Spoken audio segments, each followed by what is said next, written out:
Menteri Rangba Kejela Konrad ke Sangma haka arpusan trik leber. Ula Pyrto ya ka jingtreilang hapdeng ka Trinamool Congress TMC bat ka National People's Party NPP hapo Garo Hills Autonomous District Council GHADC kum ka kubor ka baklan ka baki seng san pertai beper bat kinong yalam kila banweng ya ka jingsngew party haba paina ka benta ka baha kamiat jong ki paidbah.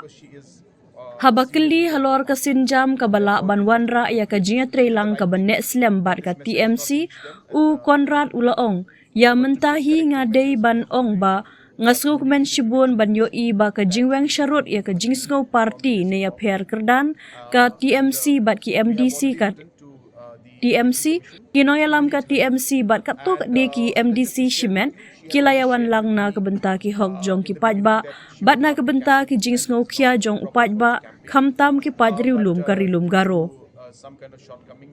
ula benrab kumta kane ka dega kubor ka babha bat ka baklan ki paidbah nong shong shnong karilum garo baha ka bayadei bat ka baha ka miat jong ki paidbah ki seng san perthei beper bat kinoyalam ki weng syarut ya ka jingsngew party bat pai khmat ya ka ei ka babahatam na ka benta upaidbah ka jelahi barok ka wei ngasngew ba kane ka de ka nuksa ka babahatam halor kata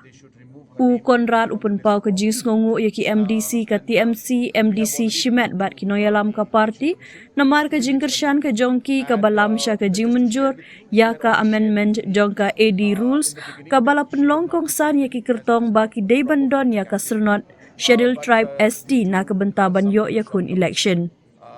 Karai ban penkelaya ka AD rules kalawan long ru hadin bakasor ka jela kala rai ban penjelan ya ka samoy trekam jong ka GHADC dan riubnai kata hadin ka jingmi jong ka jing akan ad ban persya ya ka jingyo ya shim benta jong ki bom dei riulum ha ka election ka council ka bala penibnaning kong ban penlong ha ka shipho trik ya yong. You see, at this point in time, I should say, very happy to see that keeping the political differences and political positions aside, the TMC and the MDCs of the TNC and the leadership of TMC and some of the independent MDCs, they came together for the rights of the people and for the concerns of the people, especially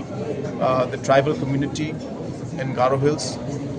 especially in Garo Hills. Therefore, this is a very, very positive and a very strong message to the people of Garo Hills that when it comes to the people, that different political parties and leaders go beyond party lines and look at what is good for the people and the state as a whole. And I think this is a shining example of that, and therefore I give my sense of appreciation to the MDCs of the TMC and the independent MDCs, as well as the leadership